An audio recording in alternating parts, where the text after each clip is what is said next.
Hello everyone, welcome to my YouTube channel being a best teacher. आज की इस class में हम एनवायरमेंटल एजुकेशन की क्या इम्पोर्टेंस होती है वो करेंगे। इससे पहले कल की क्लास में हमने एनवायरमेंटल एजुकेशन का मीनिंग और स्कोप किया था। अगर आपने वो लेक्चर नहीं देखा है तो ज़रूर देखें, तभी आपको आज की क्लास और अच्छे से समझ आएगी। अगर आप इस सब्जेक्ट के नोट्स या क्लासेस लेना चाहते हैं तो उसके लिए आप कांटेक्ट कर सकते हैं मुझे। मेरे दिए हुए नंबर पे व्हाट्सएप लिंक है जो कि मैंने आपको डिस्क्रिप्शन में दे दिया है। तो शुरू करते हैं आज की क्लास की क्या इम्पोर्टेंस है एनवायरमेंटल एजुकेशन की। ठीक है, सबसे पहले यहाँ पे पहली इम्पोर्टेंस है world population is increasing at alarming rate specially in developing countries. देखिए यहाँ पे एनवायरमेंटल एजुकेशन पढ़ाते हैं तो वहाँ पे मेजर बहुत एक वास्ट पोर्शन होता है पॉपुलेशन का, ताकि आज की जनरेशन जागरूक हो जो स्कूल और कॉलेजों में है और उनको पता चले कि पॉपुलेशन कितनी तेजी से बढ़ रही है और उसको रोकना क्यों जरूरी है। ठीक है, तो इसलिए ये पहला इम्पोर्टेंस है एनवायरमेंटल एजुकेशन का। दूसरा है the natural resources endowment in the earth is limited. देखिए नेचुरल रिसोर्सेज हमें पता है आज के टाइम में बहुत हमें मिल रहे हैं, ठीक है, चाहे वो महंगे दामों पर ही मिल रहे हो, पर हम उनका जो यूज है वो बिना सोचे समझे कर रहे हैं। ऐसी बहुत सारी एक आबादी है, बेशक उसमें से आप हो या ना हो, जो आज के टाइम में रिसोर्सेज को बिल्कुल देखकर यूज नहीं कर रहे हैं। तो यहाँ पे क्या इशू आएगा कि आने वाली जनरेशन के लिए कुछ सालों बाद रिसोर्सेज बचेंगे ही नहीं। स्पेशली कुछ चीजें देखिए जैसे कि पेट्रोल आज के टाइम में इतना यूज हो रहा है कि मे बी आने वाली जनरेशन के लिए अब वो बचे ही ना। इसलिए देखिए कि ताकि आने वाली जो अभी चीजें हम यूज कर रहे हैं वो आने वाली जनरेशन के लिए बचे, उसी के लिए सस्टेनेबल डेवलपमेंट भी आया। ठीक है, तो इन सब चीजों की जानकारी लोगों को कब मिलेगी? उनको मिलेगी जब वो इसके बारे में पढ़ेंगे, और इसके बारे में वो पढ़ेंगे एनवायरमेंटल एजुकेशन के अंदर। तो ये सेकेंड इम्पोर्टेंस।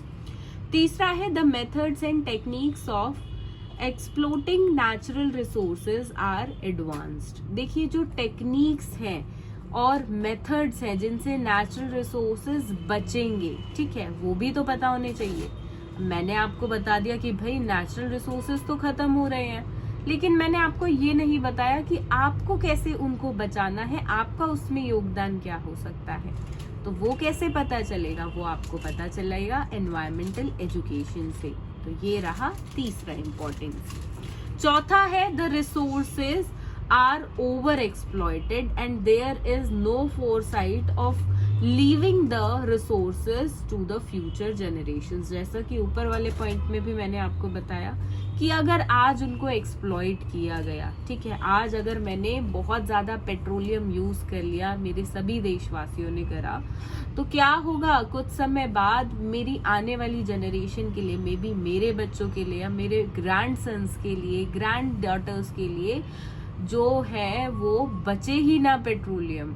ठीक है, तो इसलिए जरूरी है कि जो भी रिसोर्सेज है, not only petroleum, even other resources also, कि उनको देख कर हम मतलब नीड के अकॉर्डिंग, जितनी जरूरत है उस नीड के अकॉर्डिंग ही यूज करें, ओवर एक्सप्लॉइट ना करें, अननेसेसरली हम उसको यूज ना करें। वो इंफॉर्मेशन कैसे मिलेगी? वो मुझे पता चलेगा जब मैं एनवायरमेंटल एजुकेशन के बारे में पढ़ूंगी। ठीक है, हम सब जब एनवायरमेंटल एजुकेशन के बारे में पढ़ेंगे। तो ये यहाँ पे रहा अगला इम्पोर्टेंस। पांचवा है the unplanned exploitation of natural resources lead to pollution of all types at levels. अब देखिए अगर हम सोच समझकर यूज नहीं करेंगे और एक्सप्लॉयटेशन करेंगे अपने रिसोर्सेज का, तो वहां पे क्या होगा? पॉल्यूशन बढ़ जाएगा। ठीक है, जैसे कि हम देखते हैं आज के टाइम में पॉलिथीन बैग्स हैं।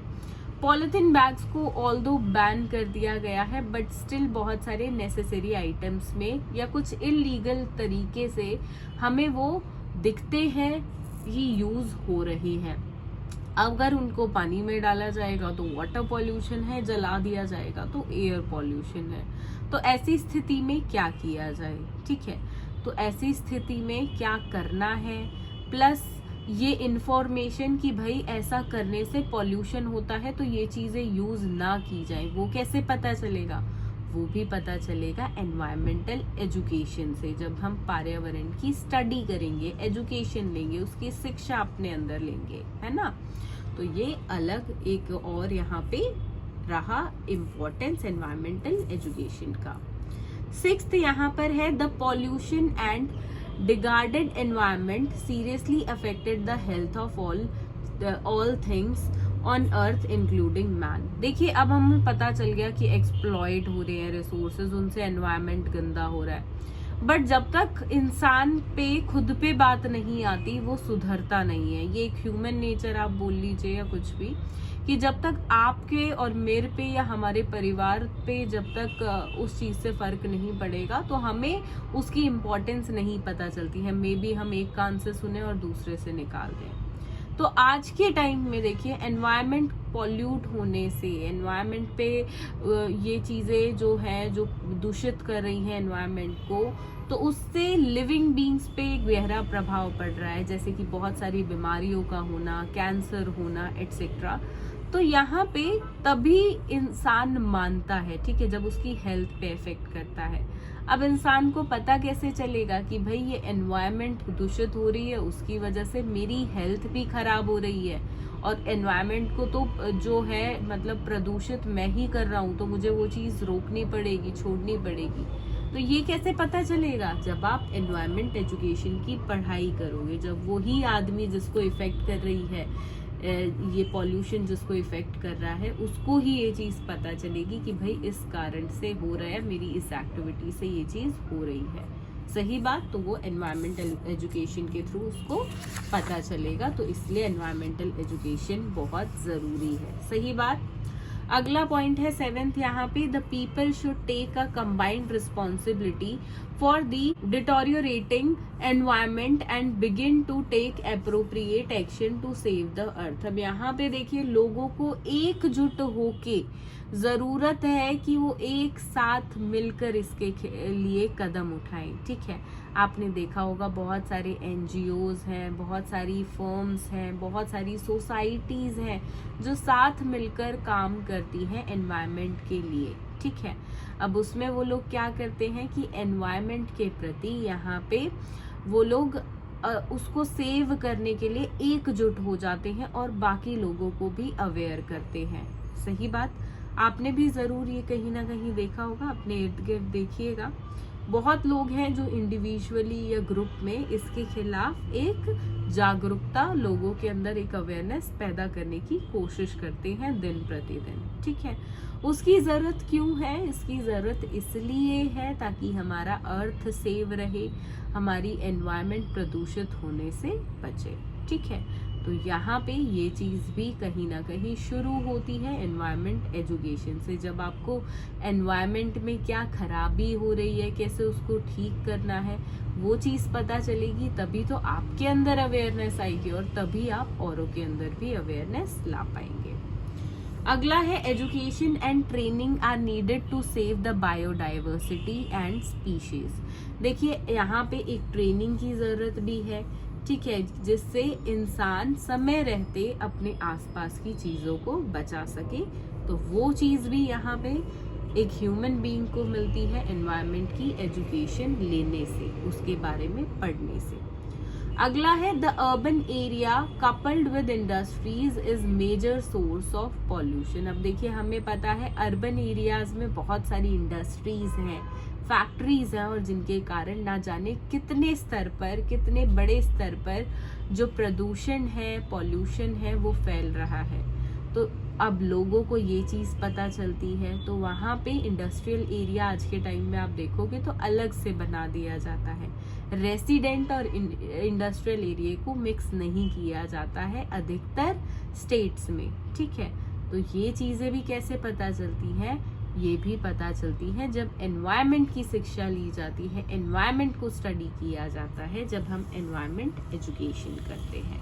तो अलग एक यहाँ पे एक और इम्पोर्टेंस। 10वां और आखिरी इम्पोर्टेंस है the number and area extinct under protected area should be increased so that wildlife is protected at least in these sites। देखिए आज के टाइम में डिफॉरेस्टेशन हो रहा है। डिफॉरेस्टेशन मतलब यहाँ पे जंगलों को साफ करके या उनको नष्ट करके उसको इंसान जो है अपने उपयोग में ला रहा है। या तो वहाँ इंडस्ट्री बन जाती है या घर बन जाते हैं, सोसाइटी बन जाती है, कोई दफ्तर आदि बन जाते हैं। तो उससे क्या हो रहा है, जंगल खत्म होते जा रहे हैं, फॉरेस्ट खत्म होते जा रहे हैं। फॉरेस्ट ही नहीं रहेंगे तो शुद्ध हवा और जो एनिमल्स हैं ये सब हमें कहाँ से मिलेगा। एनिमल्स खत्म होते जाएंगे। स्पेशली देखिए आज के टाइम में वाइट टाइगर खत्म हो चुका है इंडिया के अंदर से, कुछ ही वाइट टाइगर्स इंडिया के अंदर बचे हैं। तो वो इसी का ही रीजन है, इसी का ही कारण है डिफॉरेस्टेशन का। तो यहाँ पे देखिए एनवायरमेंटल एजुकेशन की इम्पोर्टेंस इसलिए है ताकि जो बचे फुचे आज के टाइम में फॉरेस्ट हैं, जो बायोडाइवर्सिटीज हमारे पास बची हुई हैं, कम से कम उनको प्रोटेक्ट कर लिया जाए और वहाँ पे ह्यूमन एक्टिविटीज ना हो। और उनको देखिए आज के टाइम में आप देखोगे तो रिजर्व फॉरेस्ट या बायोडाइवर्सिटीज में कन्वर्ट भी कर दिया गया है। जैसे कि बहुत सारा ऐसे पार्क्स हैं, जैसे कि एक एग्जांपल मैं आपको देना चाहूंगी जहाँ पे मैंने रिसेंट में ही विजिट किया है, जिम कॉर्बेट नेशनल पार्क। ठीक है, तो इस तरह से जो है उनको कन्वर्ट कर दिया जाता है पार्क्स में, सेंचुरीज में, राइट। तो ये रहा 10वां इम्पोर्टेंस यहाँ पे। तो इम्पोर्टेंस एनवायरमेंट एजुकेशन के सिर्फ हम 10 करेंगे। एग्जाम पॉइंट ऑफ व्यू से भी 10 ही रिक्वायर्ड है। मोस्ट इम्पॉर्टेंट मेजर 1 हमने यहाँ पे किए हैं। ठीक है, तो आज के लेक्चर के लिए सिर्फ इतना ही। अगर और किसी टॉपिक पे अगर आप लेक्चर चाहते हैं तो आप मुझे कमेंट बॉक्स में वो सजेस्ट कर सकते हैं। डेफिनेटली मैं आपको लेक्चर प्रोवाइड करने की कोशिश करूंगी। So that's it for this class. मिलते हैं अगली क्लास में, तब तक के लिए ध्यान रखिए अपना। Stay safe and do subscribe to this YouTube channel which is Being a Best Teacher. Thank you.